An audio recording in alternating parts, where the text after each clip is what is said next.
Saturn's rings are one of the most famous sights in all of astronomy.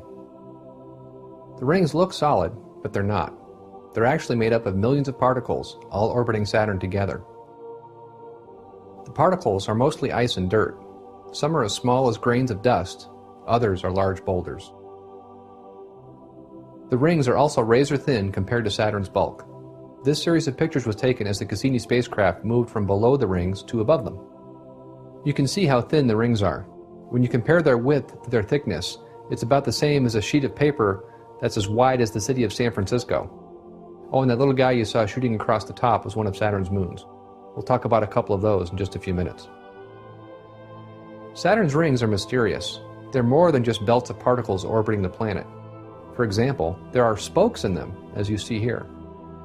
Some of them are even braided. Nobody expected these features in the rings, and some of them are still a puzzle. It's as if somebody created them just to delight and fascinate us. So how did the rings get there? I believe they were created at the same time Saturn was, a few thousand years ago. Of course, evolutionists won't accept this. Here's what a NASA scientist had to say about them. After all this time, we're still not sure about the origin of Saturn's rings, says Jeff Kusi, a planetary scientist at the NASA Ames Research Center. Kusi speculates that some hundreds of millions of years ago, a time when the earliest dinosaurs roamed our planet, Saturn had no bright rings. Then, he says, something unlikely happened. Yes, that's right. Here's Jeff Kusi again. A moon-sized object from the outer solar system might have flown nearby Saturn where tidal forces ripped it apart. Or maybe an asteroid smashed one of Saturn's existing moons. The debris encircled the planet and formed the rings we see today. Are you starting to detect a pattern in evolutionist explanations? Not all evolutionists take refuge in this, though. There's a report from NASA on Saturn's rings that I think is interesting. Here's what it says. Saturn's rings, age and origin unknown. Saturn defies evolutionary models in several ways. For one thing, its magnetic field doesn't match evolutionary predictions at all. As one article explained, Saturn dumbfounded planetary theorists who study dynamo models by having a highly symmetric internal magnetic field. A field that is symmetric about the rotation axis violates a basic theorem of magnetic dynamos. Saturn's magnetic field doesn't seem to be coming from a dynamo. This would be impossible if Saturn were billions of years old, as evolution says. But there's no problem at all if Saturn is only thousands of years old, as the Bible says. But there's an even bigger problem we need to discuss. A recent study took a closer look at the formation of Saturn and Jupiter. Remember that model of the gas and dust cloud that supposedly formed all the planets? Well, the study discovered that Saturn, and Jupiter as well, wouldn't be here today if that model was true. One report on the study described this model and then said this: these theories fail to describe the formation of gas giant planets in a satisfactory way. Gravitational interaction between the gaseous protoplanetary disk and the massive planetary cores causes them to move rapidly inward over about 100,000 years in what we call the migration of the planet and the disk. Theories predict that the giant protoplanets will merge into the central star before planets have time to form. This makes it very difficult to understand how they can form at all. Astronomers call this the migration problem. In plain English, Jupiter and Saturn would have both migrated inwards and slammed into the sun billions of years ago if that whole gas and dust story was true. Since we see Jupiter and Saturn today, obviously the gas and dust story isn't true. The report concluded this way: understanding the formation of giant planets is currently one of the major challenges for astronomers. If the evolutionary model says that Jupiter and Saturn shouldn't be there, but they are there instead, I'd say that's more than a major challenge for the model. I'd say it falsifies the model completely, wouldn't you? We see then that Saturn creates huge problems for evolution. But we're not done yet. Saturn also has dozens of moons, some of which are fascinating. Let's look at a couple. This is Enceladus, one of Saturn's moons. Our first close-up pictures of Enceladus were beautiful, but nobody expected what would come next. When we started taking pictures from a different angle, we saw something unusual. This is Enceladus, below Saturn's rings.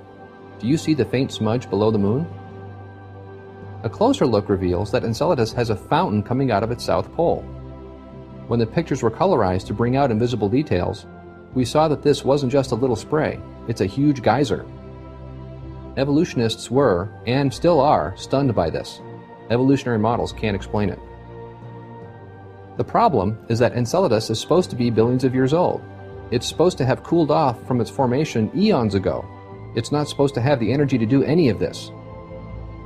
Also, we recently took a close look at some of the other moons of Saturn. We found out that Enceladus's neighbors are much brighter than they're supposed to be. Apparently, Enceladus is spray painting them with ice and snow. Evolutionary models say that Enceladus is old, cold, and dead, but it looks like it's none of those things. Enceladus is a great piece of evidence for a young solar system. Then there's Titan. Titan is Saturn's largest moon. This is another great example of how over and over again evolutionary theories have failed to explain our solar system. Titan is a very unusual moon. As you can see, it looks fuzzy. That's because it has an atmosphere. Titan's atmosphere is mostly nitrogen, but it has some methane mixed in. That methane has caused all sorts of problems for evolutionary theories. You see, sunlight breaks methane down. Scientists have calculated that the methane in Titan's atmosphere could only last 10 million years or so, far short of the 4.5 billion years that it's supposed to be. However, there's still lots of methane there today. So, if Titan was really billions of years old, it would have two things. Number one, a source of methane to keep replenishing the atmosphere, and number two, a lot of ethane built up on its surface from all the methane that was broken down. Well, a few years ago, the Cassini spacecraft was sent to visit Saturn. It included a special probe to drop onto Titan and investigate this mysterious moon. Because evolutionists believe in billions of years, they confidently predicted we would find a deep global ocean of methane and ethane on Titan. One scientific paper predicted a layer of methane and other chemicals up to 800 meters thick. That's about a half-mile deep. One of the leaders of the Titan project went even further. He said, this remarkable moon could be covered by a global ocean of ethane with an average depth of up to several kilometers. However, even before the probe arrived, scientists were taking a closer look at Titan from Earth, and they started to realize this prediction was wrong. Then, when Cassini's lander finally penetrated the haze, the truth was confirmed.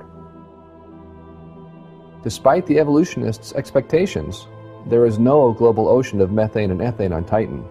Titan's surface is dry. All we found is some dark areas on the surface, mostly near the North Pole. These look like lake beds, and it appears that at least some of them are lakes of methane and ethane. However, they're still grossly inadequate to fulfill evolution's requirements.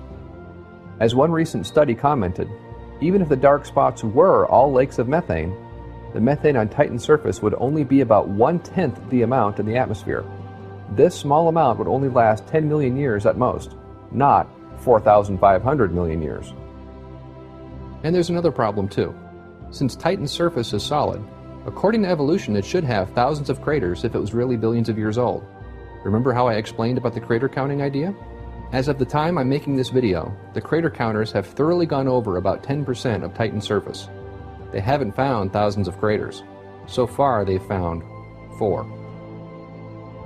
Titan doesn't look billions of years old. Titan looks quite young. Titan might be just a moon, but it's a great demonstration of the failure of evolutionary theory. And as we prepare to leave Saturn, I had to tell you about one more thing, actually a pair of things. Here's another wonderful thing from our Creator. You're looking at Janus and Epimetheus, 2 moons of Saturn. You might not think they look very impressive. The thing here isn't how they look, it's what they do. These are now called the dancing moons of Saturn. These 2 moons orbit Saturn in their separate paths, one on the inside and one on the outside. But then, every 4 years, they switch. The one on the outside moves to the inside, and the one on the inside moves to the outside. Isn't that wonderful? It's a silent, graceful ballet going on deep in space. This has to be precisely balanced in order to work. What are the odds of this happening by chance? I think this is a great testimony to our Creator. So now we have to leave this part of our tour. Here's what you aren't being told about Saturn. Saturn, and Jupiter too for that matter, can't have formed according to the nebula theory, from that cloud of gas and dust. Computer simulations show that both planets would have migrated into the Sun billions of years ago. Saturn's magnetic field doesn't match evolutionary theories. Enceladus is young. Titan is young. And Saturn has dancing moons. Saturn tells us that our Creator is not only skilled, but he appreciates beauty.